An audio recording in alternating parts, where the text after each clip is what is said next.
No, I missed it. That carrier pigeon never showed up.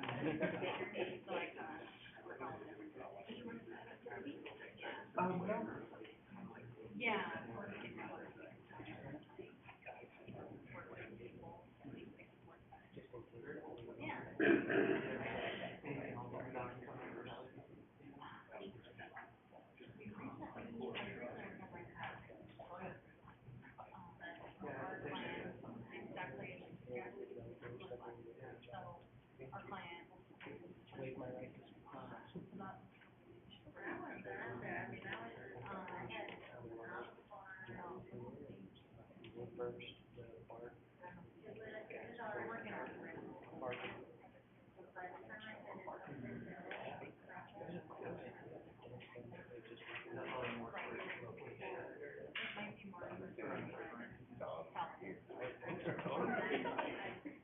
Modern day detective. Good evening. We'll commence this evening's hearing. This is the regularly scheduled meeting of the Caldwell Hearing Examiner for April 26, 2022. I serve in both a decision-making capacity and an advisory capacity to the mayor and city council. There are two types of public hearings that this commission conducts. The first is a legislative hearing whereby we formulate recommendations on certain land use requests. My recommendations are then forwarded on to the city council, who makes decisions on legislative matters. The second type of public hearing is quasi-judicial in nature, meaning that the requests are specific to a parcel of land. I'm authorized to make decisions on requests for special use permits, variances, preliminary plat, time extensions, and planned unit developments that do not involve the subdivision of land. However, any decision I may make tonight is by no means final. Anyone that believes he or she has been aggrieved by my decision has the right to file an appeal to the city council. On quasi-judicial requests that involve the subdivision of land, rezones, and annexation, I'm authorized to only make recommendations to the city council who will make the decision. The hearing procedures, as required by the Edited Code, are as follows. 1, staff will first present a report on the application. 2, the applicant or applicant's representatives will then present the summary of the request. 3, testimony of those in support will be taken, followed by testimony from those in neutral position, followed by those in opposition. I will allow the applicant or applicant's representative rebuttal. After rebuttal testimony is given, public testimony is closed, and no new oral or written testimony will be allowed unless I elect to reopen testimony. The time limits for testimony are as follows. The applicant shall receive 10 minutes. Those in favor, neutral, opposed, will receive 5 minutes each, and rebuttal will be allowed for 5 minutes. I accept oral and written testimony from those in attendance, but only if you sign the sign-up sheet to speak. When testifying before me, you must come to the podium, state your full name and address, and acknowledge that you've been, well, we're not swearing you anymore. I ask everyone to treat all parties with fairness and respect. I will not tolerate any outbursts, clapping, whistling, literature. I also ask that those in attendance please turn off your cell phones. I am a volunteer hearing commissioner who receives a small compensation for my efforts. I am charged by law to keep a clear record of the proceedings, consider factual testimony, and to stay within the city's and state's rules and regulations. We, the city staff, thank you for your courtesy to us and others as we move through the process. And with that, we'll move to this evening's agenda. There are, on the consent calendar, we have action item to approve the minutes of February 15th, 2022, the hearing examiner meeting minutes, and so approved with corrections. Action item 2, approve March 8th, 2022 hearing examiner meeting minutes, and those are approved with corrections. Item 3, action item, approved March 22nd, 2022 hearing examiner meeting minutes, and those are approved with corrections. Into old business in section 2, we have several changes. I'll run through them. Number 1, action item, case number SUP 2112, application withdrawn by the applicant, and that was for Barks and Brew. If he's here to testify about that application is no longer relevant. Item 2, action item, case number SUP 2109, known as the Madison Estate Subdivision, will be continued to May 24th, 2022, hearing examiner meeting. Same time, same place here. New business, action item, case number CPM 21-2, ANN 21-14, and ZON 21-5, sub 21-41, SUP 21-15, known as the Arrow Rock Farms Subdivision, will be continued to the May 24th, 2022 hearing examiner meeting. And so if you're here for any of those cases, they won't be heard, and we are down to the single case that we'll hear this evening, which is ANN 21-21, PUD 21-6, and SUV 21-51, and known as the subdivision, a proposal for subdivision for Cougar Crossing. And with that, I will turn the time over to staff to make the staff report presentation. Thank you, Mr. Hearing Examiner. Alex Jones, Associate Planner at 621 Cleveland Boulevard. Today we have Cougar Crossing, a subdivision in the R2 zone on 11 acres. The proposed development includes 88 residential lots and 9 common lots. The gross density of the project is 8 dwelling units, which is under the max 12 dwelling units in a R2 PUD. The developer is proposing 21.16% qualifying open space and amenities.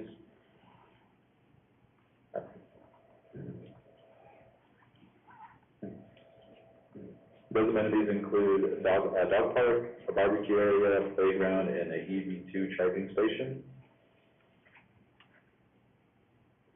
A little background in this area: it's a infill development surrounded by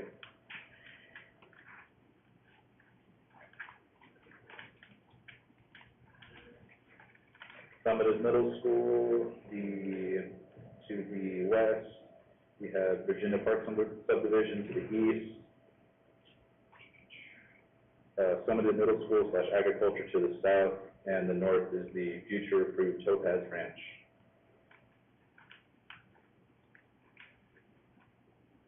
This PUD is asking for the deviations of the minimum lot size to be reduced to 1,700 square foot, which deviates from the 6,000 interior lot square foot and the 7,500 corner lot square footage. They also ask for deviations from the minimum lot frontage to 20 feet from 45 foot.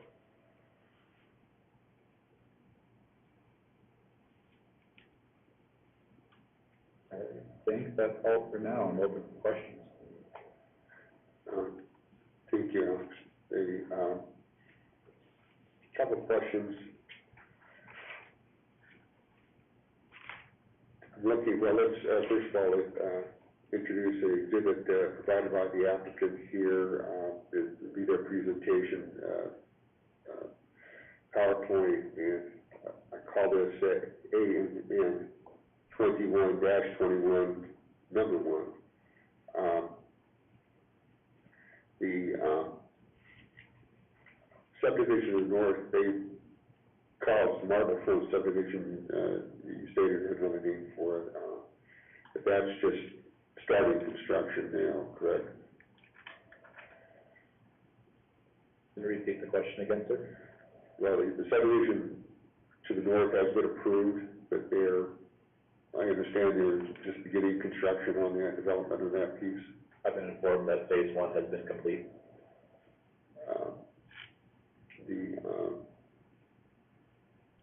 front, you call that topaz? Or what was the other name? Okay. And I haven't seen the site, but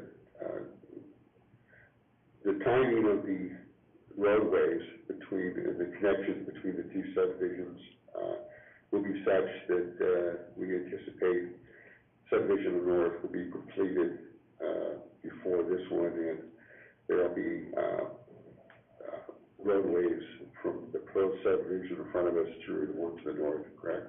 I would believe so, yes. And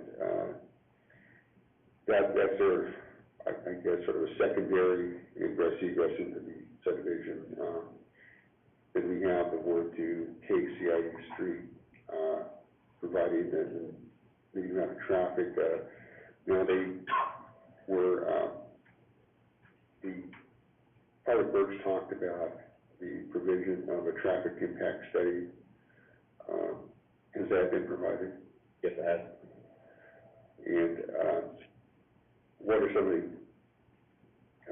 the salient points of that? We have, for example, they're asking for a contribution to developing a nearby intersection, correct? Yeah. And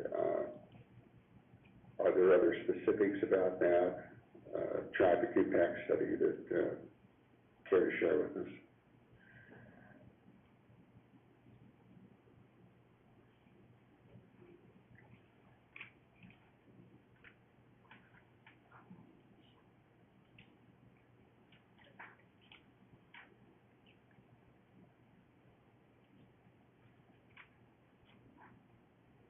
So the traffic impact study will be looked over through the construction drawings by the engineering department as this goes through.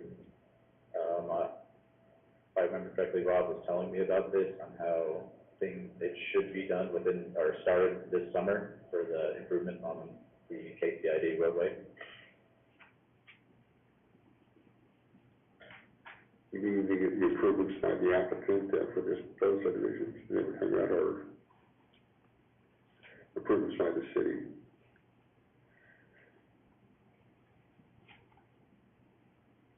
By the city, the engineering department will look over this the traffic impact study, and be able to judge on that. I have not looked it over yet.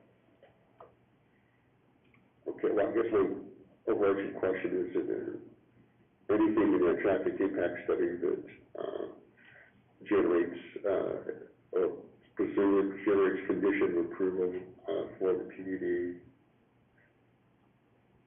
and preliminary plat? Yeah, they will have to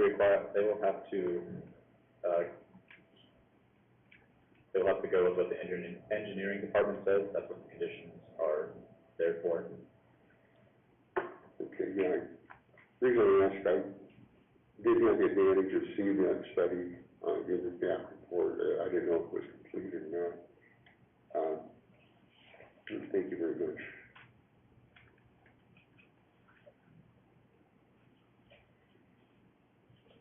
I just had a question on the zoning. The development zoning around this is R1, and their request is for R2. This particular type of housing would not be allowed in the R1 zone.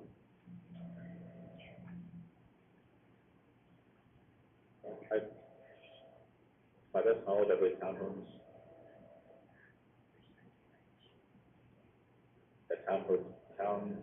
would be allowed, but they're restricted by SUP in the R1 zone. For this, the comprehensive plan has this as medium density residential. So it coincides with the plan of the city. Okay. Was there a discussion about aiming for the R1 zone, or they just came in with the R2 and developed their project around that? It was just around the R2. Okay, thank you.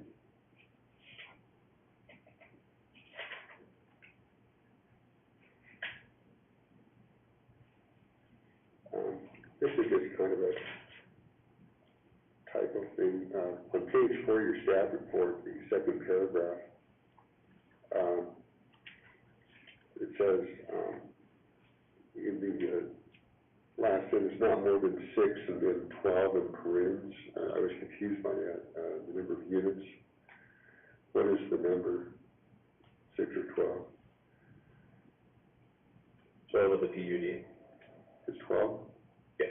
Okay, and then following that, or above that actually says, it shall not exceed 3 and then the number 4 in parentheses after that. And what is the correct number? Can you tell me what page you're on? Page 4 of your staff report, the second paragraph at the top.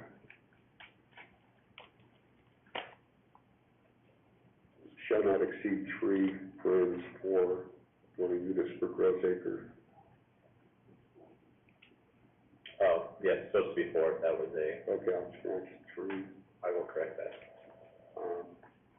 Thank you.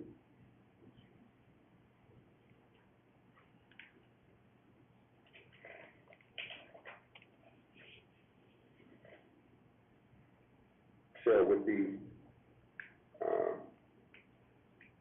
deviations from the divisional standards addressed on the bottom of page 7, the minimum lot size being 1,700 square feet and the minimum lot frontage at 20 feet, you feel that these are sufficient to provide all the things that the ordinance requires?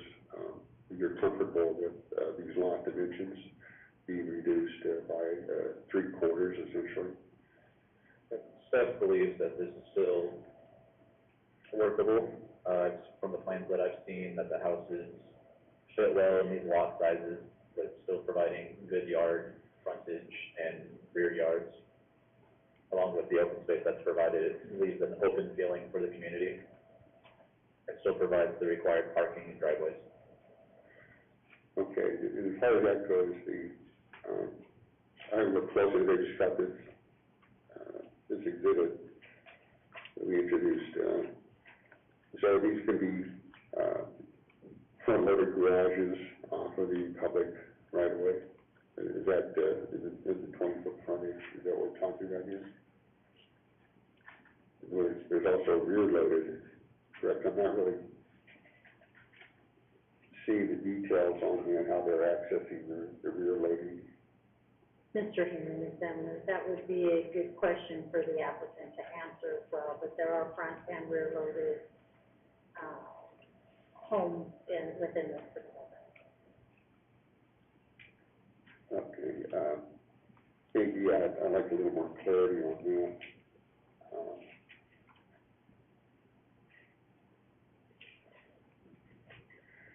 Moving along here,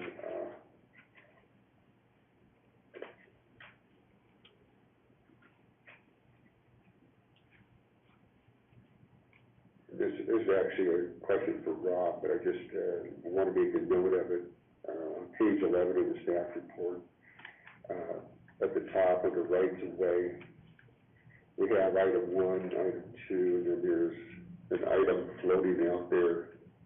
It's an incomplete sentence. Along the entire length of the point of curvature, just doesn't seem to be connected to anything. Do you have any idea what, is that a cut and paste error, or is there a condition missing here under rights of way?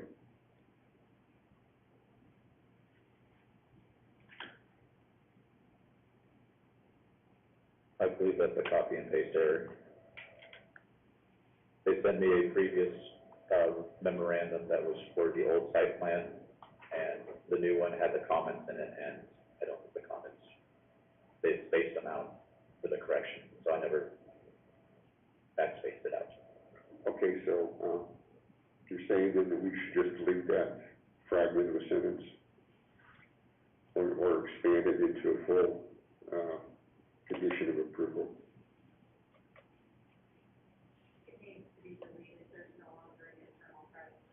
Yes, Okay. that I think we will, what will be done then on page 11, the third paragraph will be deleted in its entirety.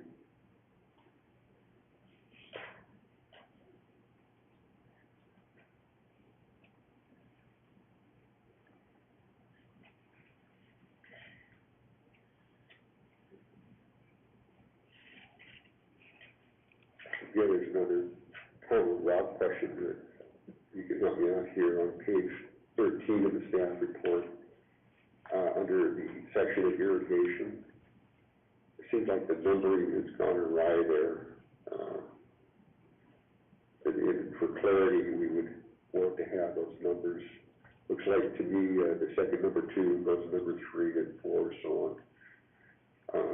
That's a format issue within the report. We'll have that corrected. And so I came up with 11 conditions of approval under irrigation. Does that seem about right?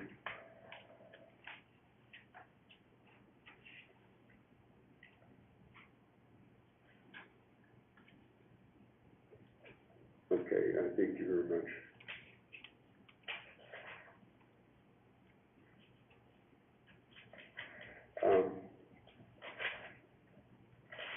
One more thing, I would like to have the discussions about the school districts, Valley View School Districts, letters. I believe one of the letters, the second letter, was one that was submitted in an earlier case, but things have not changed for the school district. They're overwhelmed. And the first letter, dated April something, dated April 1st, 2022, with the heading addressing this case, requests development of sidewalks and street lighting to allow for safe walking to school or the bus stop. You know, I was looking for a policy or a condition of approval to that effect. There was one addressing a bus stop plan with the Caldwell district. Is there an opportunity here to address Valley View School District's concerns about sidewalk and street lighting? Or is it non-existent because they have so little frontage on KCID Street? They'll also be required to do frontage improvement through engineering and subdivision ordinance. I do see your condition there that it only says Caldwell School District, not Valley View School District. I'll have to correct that one. But yeah, the comments by the school wanting sidewalk and street lights, it's already required by the engineering department, so that's why it wasn't included as a condition. Okay, well, thank you very much. I'm very concerned about their concerns. You know, we all have a stake in the school district's concerns, and I just wanted to make sure that was addressed. That concludes my questions for staff. I'd like to ask the applicant to make their presentation, please. Good evening, Mr. Hearing Examiner. Stephanie Hopkins with K Engineering. Speak in the mic, please. Yes. Thank Thank you. you. Can you hear me okay? Yeah. Okay. Stephanie Hopkins with KM Engineering, 5725 North Discovery Way in Boise, 83713. They have a presentation, and I'm wondering, is this the PowerPoint, like the presentation version of it, or is it a PDF? Can I give you a flash drive, because I have lots of cool animations that like the, oh, wait, no, okay. Well, I'll try my best to explain what's going on. I kind of created some graphics that would really help to guide you through the different units that we're proposing and how the project's going to function. So I'll try to be descriptive with my language. But we are requesting, do I have a sector or anything? Are you might click there? Okay. The property is located west of KCID Road and south of Marble Front, just south of the Topaz Ranch subdivision, as Alex mentioned. Next slide, please. We are adjacent to the east of Summit View, Middle School, and just west of Virginia Park subdivision. We are approximately 1 mile to the north-ish of the interstate and a half mile from Chinden, and the Solomon Drain is located directly to our west, so it's right on our boundary. Next slide, please. This is the future land use map. I've indicated the subject property on the screen. We're in the medium density residential designation, as was mentioned earlier, just south of low density, which is the Topaz Branch Division, as well as Virginia Park over to the east. And then there's commercial to the west, and, manufacturing and production further west. The R2 zoning district that we're requesting is compliant with the, medium density residential. We would be allowed with the planned unit development that we're requesting tonight to go up to 12 units an acre, and we're proposing 8 units an acre, so we're underneath that maximum density that's kind of the target density in that designation. This is the zoning map. Cedar Crossing has not been annexed into the city. We're requesting R2 tonight, and we're just south of the subdivision zoned R1. There's, adjacent R1 to the east as well, and, county subdivision, or county homes to the south. All of the county properties are within the medium density residential future land use map, designation as well, so they could very well, pose something similar or around the same density as we are tonight. Next slide. Oh, this is good, actually, go back, sorry. This is a map that Caldwell produces. It's really helpful, I think, to kind of visualize what's existing and what's going to be coming down the pike. The Topaz Ranch is halfway through construction. There have been other proposed and approved subdivisions to the west. Most recently, that I'm aware of was one off of Meade Parkway and south of Marble Front for townhomes. And then, Marble Front West is south of that. So there are a fair amount of projects that will be coming in soon, with varying densities. Next slide, please. So this is our preliminary plat that we're proposing, comprised of 11 acres. We're proposing 88 residential lots and 9 common lots. We have, 2 duplex buildings, 5 fourplex buildings, 8 sixplex buildings, and 2 eightplex buildings that we're proposing. Each of them will be on an individual lot to allow for separate ownership. Our main point of access is going to be via KCID Road, which, will extend into the site as Forest Lane. We're also proposing an access point to the north that'll, connect with the Topaz Ranch subdivision. We'll be, completing 53-foot road sections with curb gutter and sidewalk. As mentioned, they will be public roadways, so maintained by the city of Caldwell. There will be attached sidewalk throughout, and we're proposing a 10-foot pathway that'll be adjacent to the Solomon Drain and connect, to the north and south of our site. We'll be retaining the Solomon Drain, so leaving it open to provide a natural amenity for our subdivision as well as folks that currently enjoy it. Each of our units will have 1.5 to 2 guard garages, just depending on the width and the type of units we're proposing. We're also providing a 22 parking space in a central location. You can't see it depicted here, obviously, but the hatch mark is where that parking lot will be located. We'll be designing and improving the roadway along our frontage, as well as the out parcel that you'll see that's at our southeast corner. There's a property there that's obviously adjacent to us, but not included in our plat.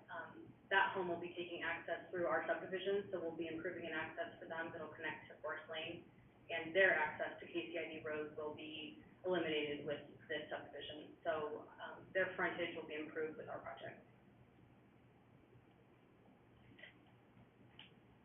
As mentioned, we're proposing a planned unit development for this, site. The reason in doing so is we're asking for flexibility for the frontage of each of the units. We're proposing, a minimum width of 20 feet, so that'll differ depending on the type of unit that we're proposing. And we're proposing to go below the minimum lot size to 1,700 square feet. And that's also to allow for flexibility of the type of product that we're proposing, and really give a mix of units so that future folks can, own their own piece of land in an area that's close to existing services. So, the goal really is to provide a variety of housing styles that'll be more affordable than some of the other options that are presently available in Caldwell. Next slide.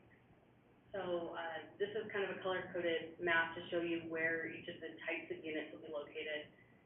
We're proposing 1 fourplex front-loaded housing type. So, the front-load housing type, and I have, floor plans here, so that would be helpful for you.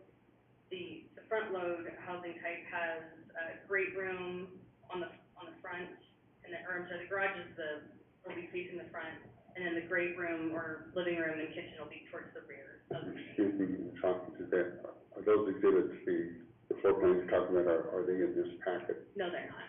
Okay, we'd like copies of those as well. Do you enter them into evidence? Yeah, absolutely. Thank you. And then, let me go through this really quick, and I'll give it to you so you can view as I'm talking. The rear load lots, we're proposing 2 duplex units in the center of the site, and those will be,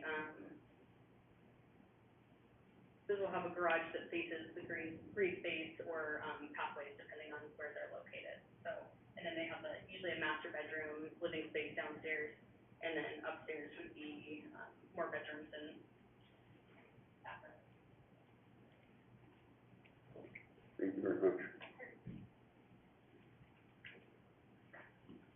And as you can see, we're proposing, various types of front load and rear load units. We have, 4 fourplex rear load options, as well as 2 sixplex rear load options, and then, 5 or 6 sixplex front load options. So kind of mixed throughout the site to really provide a variety of housing types, for folks in the center, mostly the rear load, so that we can have kind of a nice central open space for folks to enjoy from their living space. So, thank you. Our open space and amenities provided to the site are really a focus of this project. We wanted to provide something nice for residents and something that would allow them to recreate where they live. We're proposing 21.116% open space, which is about 2.33 acres.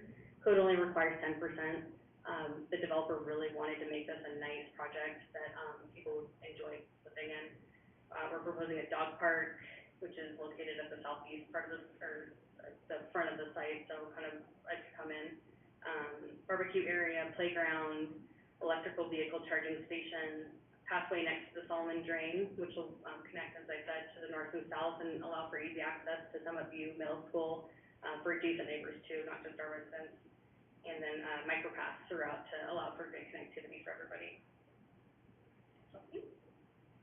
So these are elevations that are proposed. They're townhome style units, pretty contemporary in style. I think they'll go well with some of the existing homes in the area, but also provide a nice, kind of exciting product type for the area. We have 2-story units with 1.5 to 2 car garages. Primary living space will be downstairs, and bedrooms and bathrooms will be upstairs. Building materials are going to consist of a mixture of stone, wood, and stucco siding. There's plenty of articulation and windows to help kind of break up the plane. And as mentioned, they're a townhome style unit, so it looks more like a single family style home, although the walls are attached. So we've coordinated with city staff as well as Valley View School District on this project to really kind of fine tune it and make sure that we're providing something to the city that's excited about as we are. And we're really interested in keep working with them as we go through the project. I think that this density is going to be appropriate for the area. The improvements that are provided or that will be provided will help to link together transportation up to Marble Front. And we're providing a housing product that's really not widely available in Caldwell yet, and will be an approachable product that folks might be able to afford more easily. So that's really the developer's goal. As I mentioned, I don't know if I mentioned this actually, but I'm here representing Triple Dot, who's the developer on the site, and they're here tonight. If you have any questions specifically about the product type or maybe other projects they've worked on, I think they'd be happy to speak to that. And we also have the architect that's been working on it here. So with that, I will answer any questions if you have them. Thank you. Hopkins, I do have several questions. Let's kind of start from the back and move to the front. Your discussions with the school district, could you share those, and what your conclusions were as far as interfacing with the school site? Sure.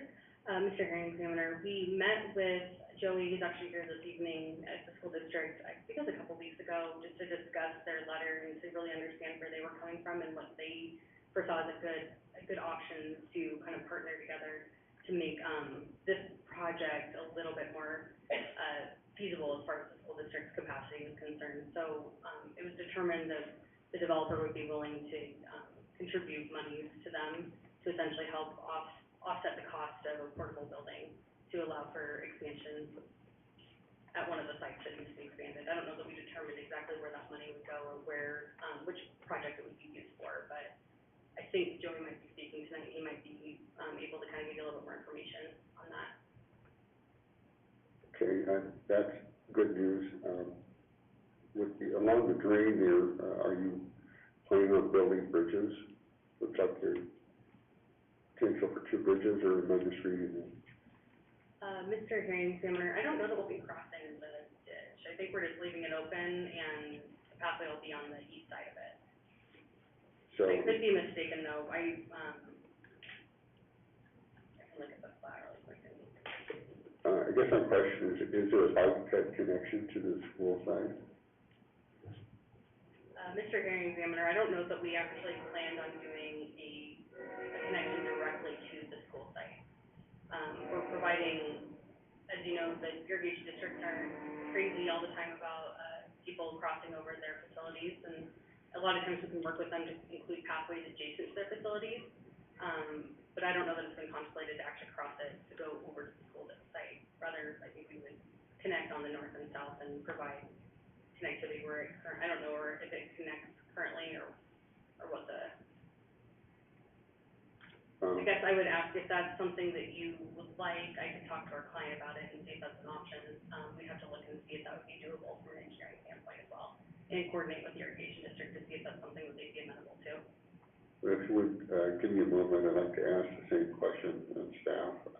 Is there a bike ped connection with the school district or the school site? Mr. Hearing Examiner, there is not currently a bike ped connection across the Solomon Drain.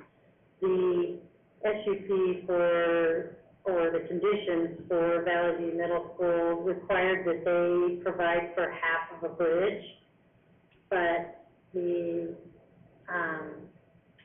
the planning phases of what is now being referred to as Topaz Ranch, there was no condition on that development to provide the other half of the bridge and or location. And so those applications were kind of left in this limbo of, well, you need to put a bridge in, but nobody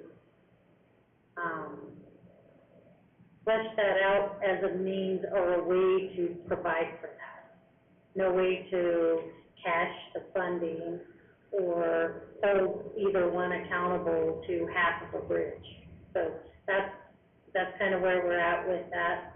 I think that the previous planner believes there should be a bridge crossing of the Solomon Drain, provided in part by the school district and in part by the development surrounding the school district property, but it was not fully vetted as far as how that was conditioned. Thank you, Ms. Root. I would like to drill down on that a little bit. Is a bridge or a bike ped connection desirable, particularly from the school district's perspective? I think that would be a great question for Mr. Palmer, who's in the audience. Okay, I shall ask that question. It just seems extremely convenient given the amount of road miles that have to be traversed from this subdivision and the model front, Topaz or whatever, to get around the block to deliver children safely to the school. Is this the opportunity in your thinking, in the policy, the comprehensive plan, to make that kind of connection? I think it's appropriate to try to keep the children off of our primary collector and arterial roadways. So a bridge crossing of the Solomon Drain will provide for a great opportunity for that pathway to connect into the school properties. Sometimes the school districts don't want that added connection for the safety of the children for other reasons besides traffic.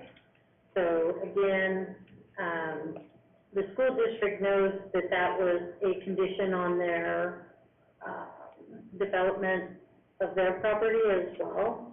So, again, I think that's something that Joy could speak to, or Mr. Palmer could speak to, versus me, who, was not involved with either one of those developments and was left hanging with half a condition. Speaking this route, we'll explore a little further, just hearing, from Ms. Hopkins, the, applicant is talking about making some kind of monetary contribution to the school district for just such a thing. We have an opportunity here.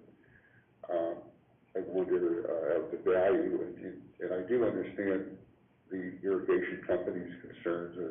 I'm a farmer myself, and I've irrigated my entire life, and so I know which way that works, but I guess I'm asking you, the value of pursuing that type of connection, with this, proposal.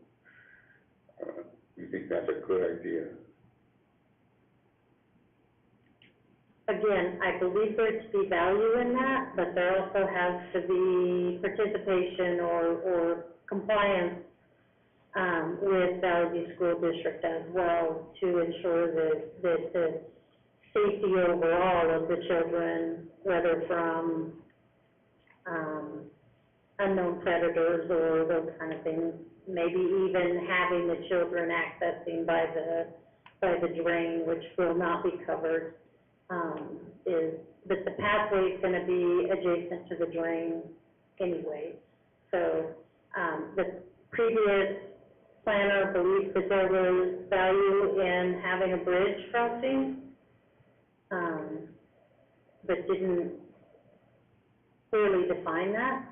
And so I would say there is value in having that pathway access directly to the school, and that even being from these developments further east of this development as well.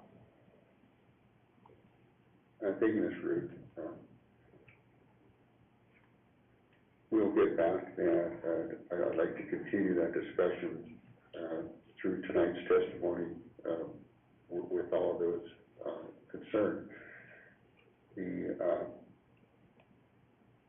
Valley View School District, and what I did allude to, say, sidewalks and street lighting, and I think we have opened that door, so to speak. And one more question you said about the Marble Front or Topaz subdivision, a discussion or a condition of approval was to build half a bridge towards the school site. Is that, or was it the other way around? Yeah, the school site was to build half a bridge, but it was, I don't believe that Topaz Ranch was conditioned to build the bridge. Well, thank you very much. Ms. Hopkins, going back, I would like to, if you go in a little bit to the rear loaded access to these structures, and just show me how it works. It's not really clear. Are the garages in the back? They're alleyways? Just spell that out for me. Sure, Mr. Herringhammer. Alex, would you mind going to the one slide that has color coding? So the rear load types are basic, so they have the garages, so it's the central area, essentially, that's all the rear load type. And the garages are facing the public roadway. So folks would pull into their garage from the public roadway, and the front of their home would be facing the open space and the pathway that's on the center. Okay. So there is no alley loaded units Correct. involved here. Okay. We don't, Mr. Herringhammer, there's not really an alley to kind of, I think if these were placed on an alley, you could potentially make it more like an alley loaded type with the front load facing maybe another public right of way or a private roadway, but in this case, because we have central open space that the homes are fronting on, it kind of, that's how it functions. Okay, thank you. Yeah, I was a little clear about that. That does help. And I like the idea of having the front of the house to face into a commons. I'm sure some people will enjoy that. So all of the access of the public right of way to the garage openings, okay. That's correct. And then, this is something I missed, you say you're providing access for, the landowner on the southeast to the public right of way. Mr. Harrington, that's correct. So if you look at the screen, the orange unit directly to the east is where that existing home is. Right. And the single-family home that's there will be retained. Their existing access to KCID Road is going to go away, and their access point will kind of be where that driveway is shown on the screen. So that'll be improved with an impervious surface. It'll be dustless, and I think the engineering department conditions such. The frontage where they currently take access off of KCID Road will be improved along with our frontage. And, do you have the, name of that landowner for whom you intend to provide access? Mr. Hearing Examiner, I know our client does, I don't know it right off the top of my head, but they've been coordinating with them, so. This seems to be something that would be, worthy of condition of approval. It is noted on the preliminary plat, right? Mr. Hearing Examiner, I'm not sure that it's specifically noted on the preliminary plat. I don't know that, This is a because it's not part of our. specific, ask and grant, it should be part of the plat notation. Sure, I don't disagree with you, but, the home is not going to be on our plat, so I don't know that it's But the right of way is, the access. Mr. Harrington. Yes, Ms. Ruth? The out parcel is addressed in the engineering memorandum. Okay. And it is, Typical, and that's very typical of out parcels and the frontage requirements for the developers. So they are, so it's conditioned within the engineering memorandum. okay, thank you very much, that was my concern.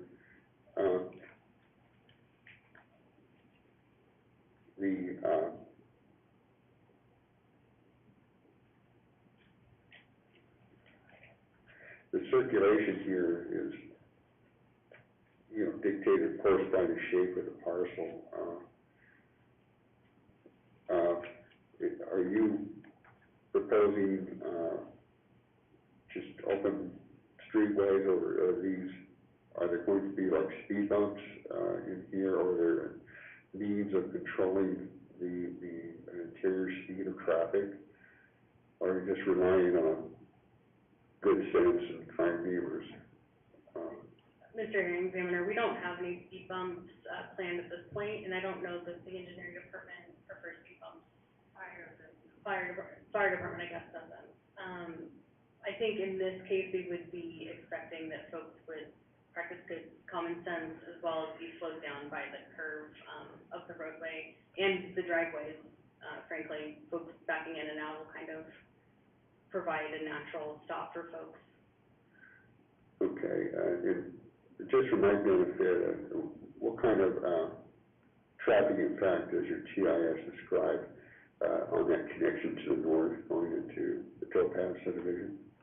Mr. Hearing Examiner, this project wasn't required to do a traffic impact study. To the best of my knowledge, I think that they were conditioned to do a traffic impact analysis, correct? Or, okay, I believe because it's under 100 homes, it wasn't required to do a traffic impact study.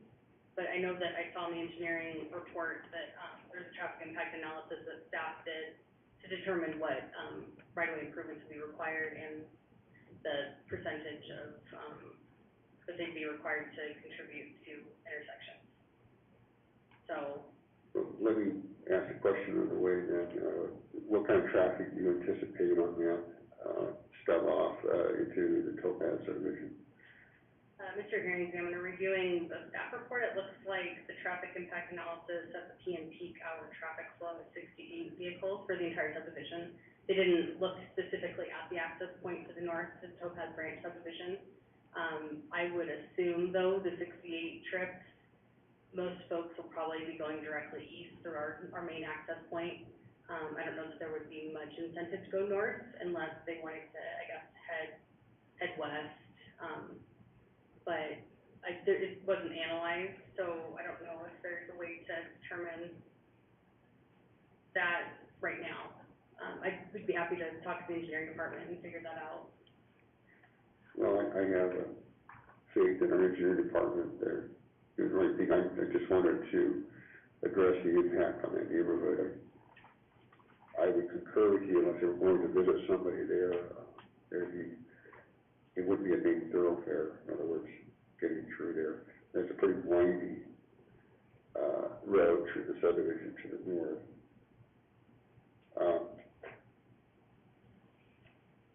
Okay, so, back to the drain, you proposing just is there like a gravel pathway along there, and is there, a fence proposed along the drain? Mr. Hearing Examiner, I believe it is a gravel path, and I don't think that we're proposing any fencing, from what I'm aware of. I can look at our landscape plan really quick just to refresh my memory.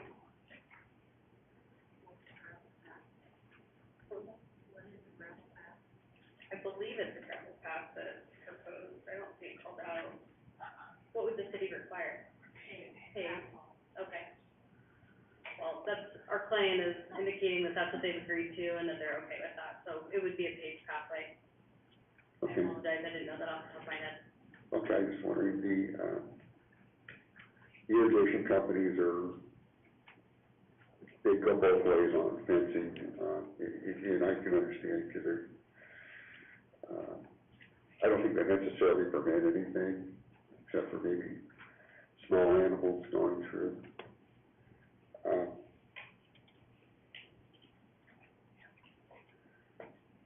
And back to I think you answered the questions. I won't take up any of the more of our time on that. When she had some questions of me, we'll go to, you have another representative of the application here. And then, Mr. Palmer, please,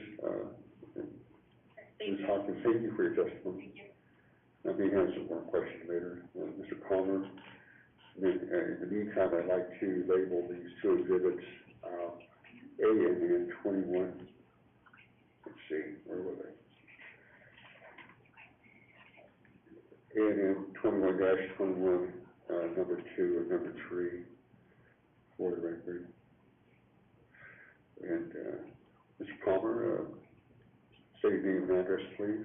Yes, Joey Palmer, 1623-1, Lewers Way, Caldwell, Idaho, 36007. And thank you.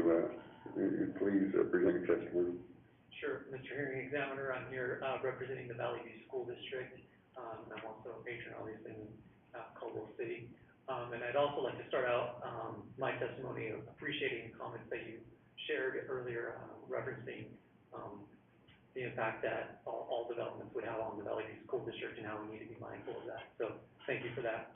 I'm also here to share specifically that Triple Dot LLC developers, did I get that right? Is the first developers I've met out of many developers who not only checked the box and reached out to Valley View and specifically had a conversation, but went above and beyond and actually asked the question, how can we partner with you? And actually, we explored tangible partnerships and what that would look like, and we actually came to an agreement. That's the first time that this has happened. I appreciate their integrity and their earnestness to mitigate their impact on the Valley View School District and actually contribute back to the community.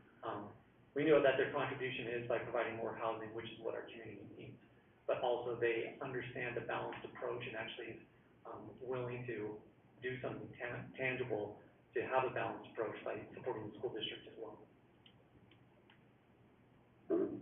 Did that conclude your testimony? Yes, and I'm happy to stand for questions. Well, thank you. I do have a question. Our relationship or discussion earlier and to your testimony about achieving some kind of balance with the applicant. What is your viewpoint or the district's viewpoint about making a connection across the drain here between this subdivision and the school site? Yes, this is actually a timely matter, specifically because we met with, Rob McDonald regarding the easement that just went through, on the Valley View School Board side, I should say, with, the green belt that goes behind the Valley View High School, and they asked the same question, should we add some access points? And the Valley View School District determined that, it would be safest for our students to not have access points, along the fence line on the backfield with any of our schools in the district, specifically so that way we can restrict access, to anyone who, maybe, like Ms. Root said, be a concern, and talking to our students and being in close proximity, and also allows us to have a close eye monitoring all the access points to our schools. Thank you very much. The next question is there a point in this neighborhood, properties adjacent to the school site, is there a point where you would like to see access other than the public rights of way and sidewalks? You know, I think I'd have to educate myself a little bit more on what that would look like, the lay of the land, and how that might impact the school before I made a comment on that. And one more question, and you know, I'm sure you have some kind of private agreement with the applicant. In this process, we like to address the public systems that, you know, relate to public services. I guess in lay terms, is it any of the city's business, and is there any way to help if is some of the city's business? Absolutely. We believe that it is the city's business, and I appreciate that question as well, and I'd be happy to share the details, if that's okay with you, Tanner. Okay. So, you know, before I say the details, when we're having a conversation, we both acknowledge that they absolutely do not have to partner with us, in any form whatsoever, and anything that they do agree to is 1,000% beyond what's obligated of them. And so that's what makes this, so outstanding, and why I'm here tonight, in favor of this development. So specifically, what we've agreed to is $2,000 per unit. So I believe this was an 88-unit, yes, development. And so, they did the math off the top of their heads and said, we were comfortable with $176,000, to be donated to the Valley View School District, specifically to meet the need.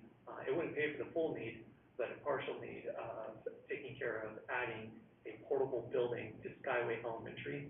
I believe when I wrote the letter that you referenced, that was April 1st, and I think enrollment was 784 students at the time.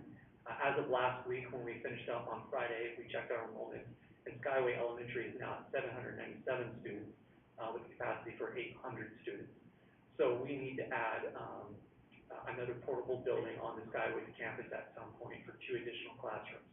And so they said they were happy to help pay for a portion of that portable building, with that $2,000 per unit for this development. And that is outstanding. That's far beyond what any developer has come even close to agreeing to do to actually help the school district. They're happy to meet with us.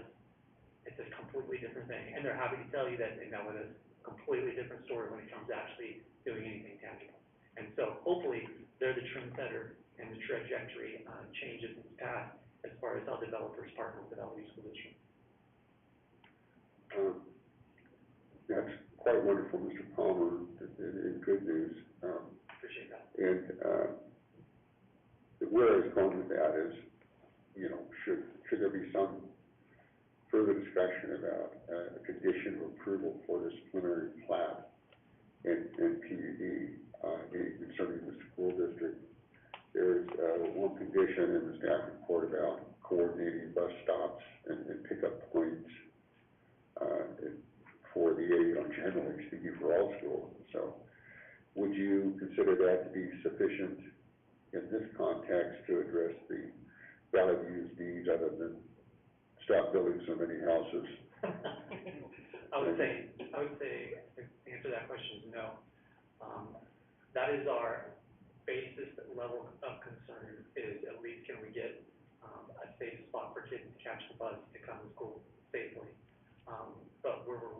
maintenance capacity wise.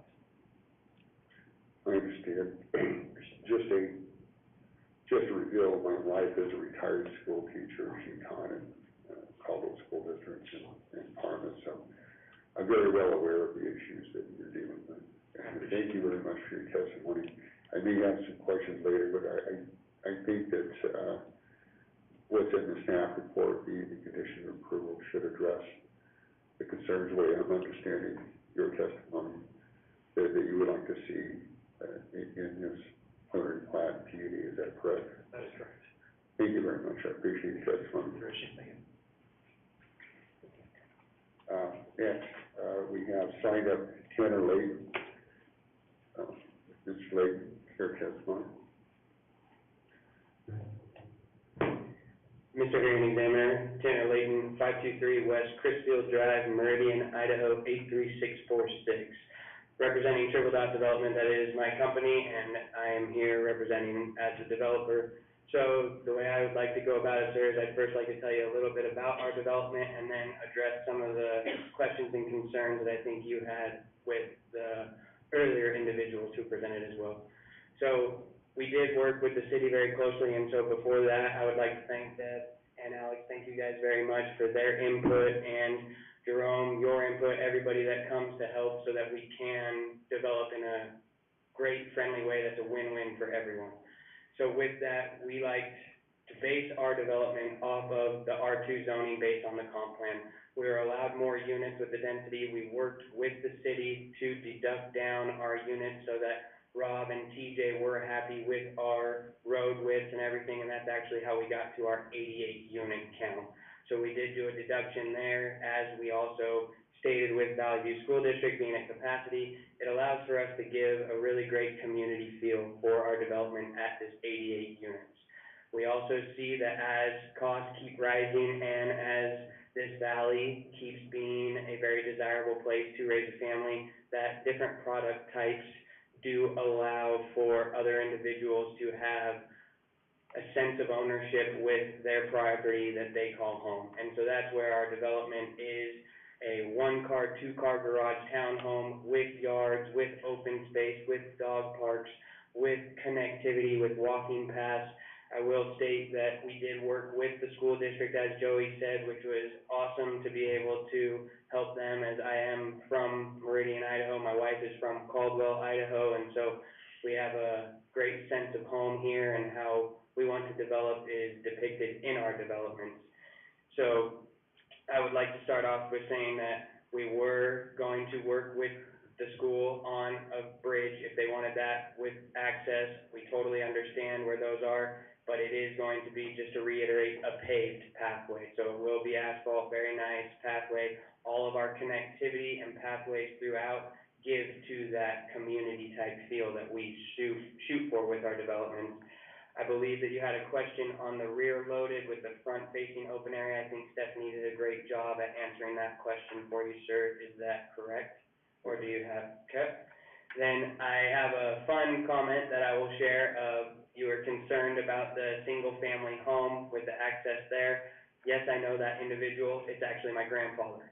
And so I will definitely be making sure that that is on the plat and that we have a suitable driveway for him, and trust me, he's picking out a really nice one for us, so I know that it'll take place. Then I saw that you also have some concerns with the speed bumps with the fire trucks. They do not want the speed bumps, everything along those lines. My father was a fire chief in the city of Nampa for many years. Now he resides in Ontario, Oregon, and I do have to tell you, Mr. Hearing Examiner, that I heard quite a few conversations about speed bumps and fire sprinklers. So we make sure and accommodate as much as we can, and so that is why we don't have speed bumps in our development, but we will have posted and good and common faith amongst neighbors. Then I will comment that we did complete a full traffic impact study, and that is where TJ Frand informed us that we will be completing our road frontage. The single family home will be losing their access off of KCID and coming in that way, because in 2022 it was revealed in our traffic impact study that there will be a light at 2026 in KCID Road, and so that'll be pushing traffic towards that lighted intersection, and that's where we believe most of our traffic will go as well. I commented on paving up the pathway. I will state, as the developer, we are open to a fence, however, that is very much so up to the irrigation company and what they depict and how they would decide on that. And then I would like to also touch real quick on the portable building. We also offered with, Joey as well, that we will be, donating the services to connect as well. So part of our development company and with, our construction partnerships, we have been able to speak to our plumbing contractor, and they will also be donating those services for when the portable building is on site to be able to have connectivity to it as well. Then I know your concerns about a bus stop and safe meeting and lighting and sidewalks, 100%.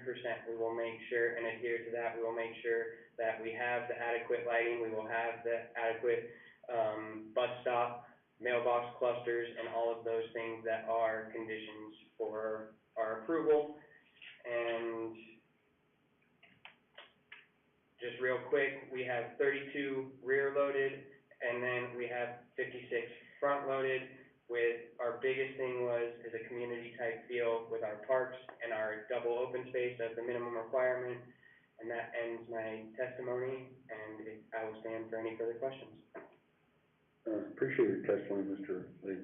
The, one question, maybe for, Ms. Hopkins, but I'm sure you know the answer. We have exhibits, and exhibits are shown, the elevations, the types of housing, style of housing, and including, 4 pages of floor plans here. Are these typical, or are they specific? In other words, is this exactly what it's going to look like? They're too beautiful not to build, Mr. Hearing Examiner. That's why we're gonna build those ones right there. Yes, sir. Okay, the interest here is, again, is conditioning those attributes and, you know, making sure that, you know, the beauty is followed through. Yes, sir. With that. And if I might add real quick, we also have a very similar development that was, placed in front of you a year ago that is called Monterey Subdivision, that has a 19, individually platted townhome, and they will also be similar to that as well. And so that is where we got the idea for this development was those townhomes were received quite well, and so that's where we were able to then, build on that development. Okay, on that topic, we have 2 examples you have up there. Yes, sir. And which types of housing correlating to the site plan are these 2? So the top one is going to be your 56 front loads, and then your bottom one is going to be your 32 rears. Okay. Thank you very much. Yes, sir. I know this is a tough site to work with.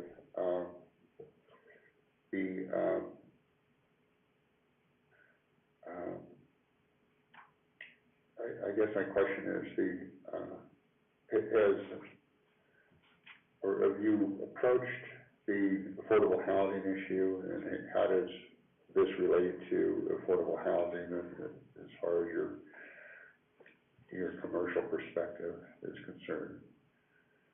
Yes, sir. Well, our opinion at Triple Dot Development is that as houses, of course, increase in value and increase in cost, that if we're able to give residents a garage as well as a backyard, if they share a wall, it still gives them a sense of home. And it still gives them a sense of, okay, I may share a wall, but, you know, in between these 2 walls, these are really mine. We don't have someone living above us or below us. And so it gives a different variety for people to still have home ownership that might not be able to afford, and also have a for rent aspect as well for individuals that can't afford it right now, as our home costs keep going up and our home values keep going up.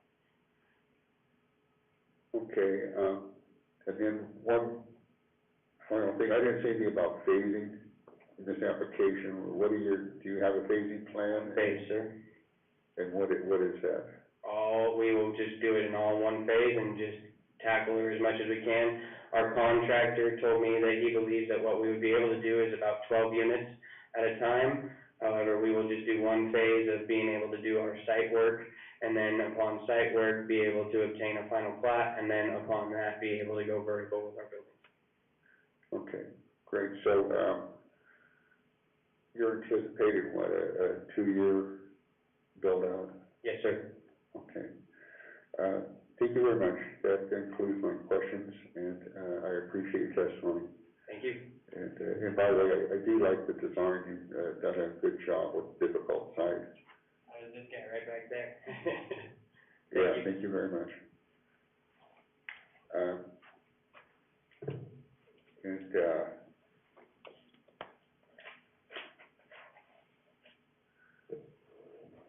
For the staff, back to the school question, and condition 1513 concerning the Caldwell School District, that should be amended perhaps to say Caldwell Land Value. Okay, just want to be clear on that, and you think that covers the discussion that we've had here this evening? I believe so. Okay, thank you very much.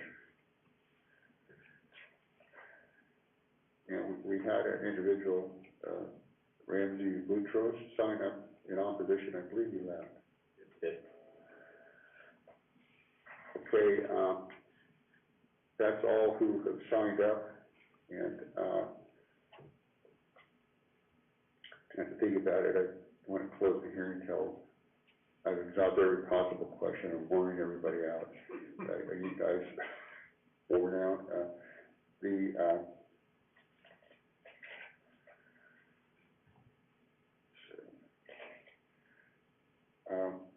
Yeah, I think I'm done with my questioning. If you had any more comments as pertaining to discussion, there's one more thing that we do allow for rebuttal. If the applicant would like to make a rebuttal in 5 minutes, it's all yours. Thank you, Mr. Herringzimmer. I don't have much to rebut, but, I do want to reiterate what Tanner said and thank him for coming up to clarify some of the things that he'd asked about that I didn't have the answer to, frankly. And, so I've had the opportunity to represent a fair amount of developers in the valley, and, it's not often that I've worked with developers that are willing to, work with some of our public agencies, such as the school district and other folks, in actually helping them figure out a way to, I guess, balance the development that's happening in the valley. So that's a refreshing thing for me as a representative, on these projects. And I think it would be a benefit to the city of Caldwell to let this project, continue forth and provide a new housing type in this area. So, with that, I can stand for questions if you have them, or thank you for your time. No, I think I've exhausted any curiosity I have. Thank you very much. Appreciate your testimony. Thank you. And with that, I will close the testimony and move to the analysis portion of the hearing. I've already noted a couple of things in the staff report that I know staff will correct just to clarify it.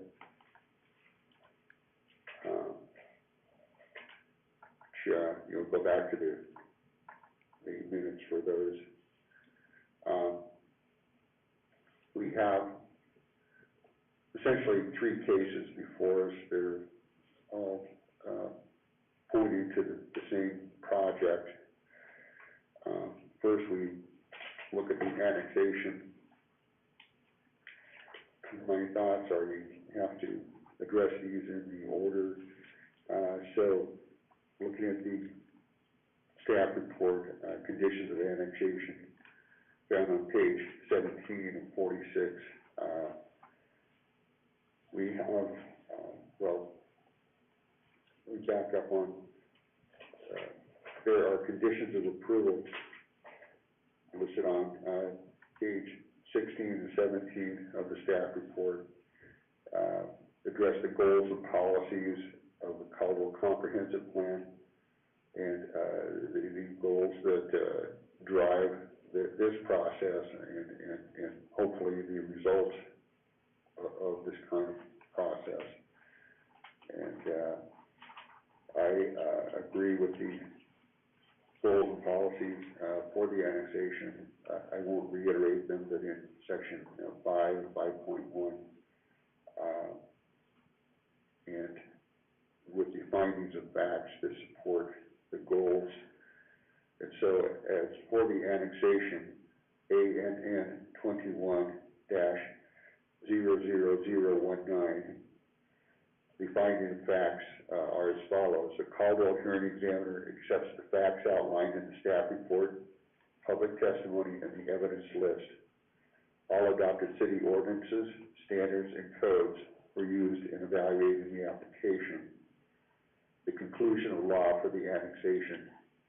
The Caldwell hearing examiner has the authority to hear this case and recommend to the Caldwell City Council that it be approved or denied. The public notice requirements were met. The hearing was legally noticed and posted, and the hearing was held and conducted under the requirements of Idaho Code and city ordinances. The recommendation on page 17, based on the findings of facts and conclusions of law, the Caldwell hearing examiner hereby recommends to the mayor and city council that case number ANN 21-00019, a request for annexation of 11 acres with the designation of R2 medium density residential for the purpose of a proposed planned unit development and preliminary plat for Cougar Crossing Subdivision containing 88 residential townhomes, parcels R352-400-1000 and R3525-100,000 is approved with the conditions of approval listed in section 10. Under section 10, conditions of annexation, the staff report lists conditions of annexation 9.1 through 9.3. To that, I will add condition of annexation 9.4. The subject property shall be annexed with the R2 medium density zone. I'm going to add a condition 9.5 as a recommendation to City Council that addressing that the instance of failure to execute. Item 9.5, should there be a failure to execute the approved plans under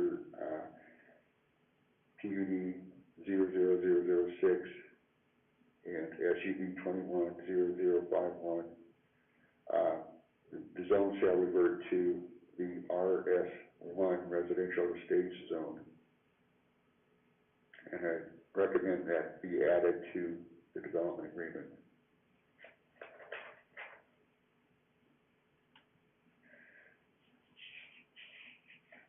That concludes the annexation portion. Next is the planned unit development consideration. In the staff report that we have on page 17, the analysis of the comprehensive plan components stated by the staff, with which I do agree, and they're carried through on page 18. Review the goals and policies pertinent to this application. The hearing examiner concurs with staff's analysis. And page 18, findings of facts for the PUD and preliminary plat. The Caldwell hearing examiner accepts the facts outlined in the staff report, public testimony, and the evidence list. All adopted city ordinances, standards, and codes were used in evaluating the application. Conclusions of law, PUD, and preliminary plat. The Caldwell hearing examiner has the authority to hear this case and recommend to the Caldwell City Council that it be approved or denied. The public notice requirements were met. The hearing was legally noticed and posted. and the hearing was held and conducted under the requirements of Idaho Code and city ordinances. Section 13, recommendations for the PUD and preliminary plat. Based on the findings of fact and conclusions of law, the Caldwell hearing examiner hereby recommends to the mayor and city council that case number PUD 21-000006 and SUB 21-000051, a request for a planned unit development and preliminary plat for Cougar Crossing Subdivision, 88 single-family residential townhomes, lots of 9 common lots on approximately 11 acres, parcels R32, 400, 1,000, and R2525, I'm sorry, misread that. Parcels R3524, 00100, and R3525, with 6 zeros, with the designation of R2. Medium density residential is approved with the conditions of approval listed in section 15 to be enumerated in a development agreement. The order of decision will be made by the city council. The recommended conditions of PUD and preliminary plat are listed in the staff report on pages 19 and 20. Their conditions of PUD and preliminary plat, they span from item 15.1 through item 15.13. The hearing examiner concurs with those conditions with a couple of additions. I'm going to add to condition 15.2 the following sentence. Maximum of 88 residential units shall be allowed, just to set the upper limit.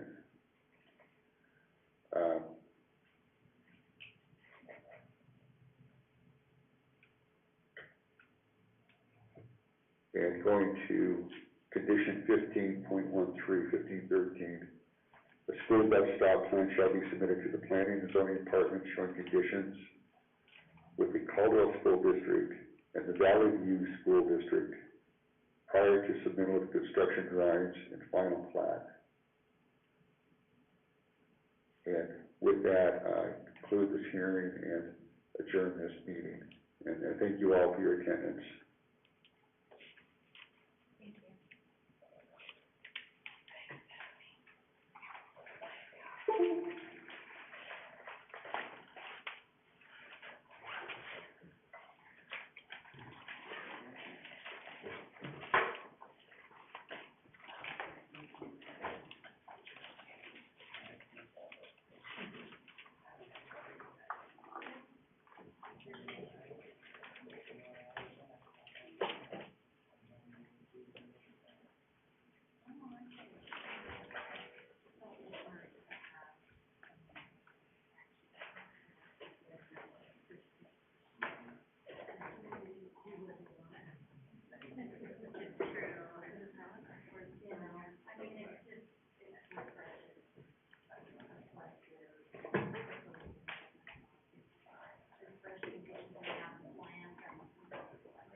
Yeah,